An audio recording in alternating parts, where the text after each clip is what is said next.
சைத்தான் குழப்பமாக எதை கொண்டு வருவார் சொன்னா முதல்ல கோபத்தை தான் கொண்டு வரும். சைத்தானுடைய முதல் ஆயுதமே கோபம் தான். பொறுமையை இழக்க வைத்து விடுவான்.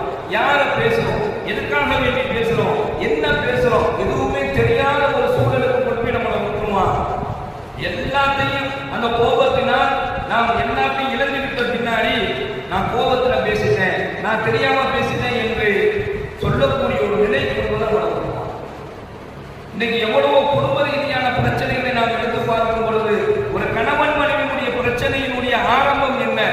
ஒரு பெண் தன்னுடைய கணவனோடு நான் வாழ மாட்டேன் அப்படின்னு சொல்வதற்கு உண்டான காரணம் என்ன என்பதை நாம் எடுத்து பார்க்கும் பொழுது அதிகமாக சொல்லக்கூடிய ஒரு விஷயம், அவருடைய கெட்ட கெட்ட வார்த்தைகளை திட்டுறாரு, அருவருப்பா பேசுறாரு, அதையினால தாங்கிக்க முடியல என்பதாக இன்று பெண்கள் சொல்லக்கூடிய ஒரு நிலையை குடும்ப வாழ்க்கையில நம்ம பார்க்கிறோம்.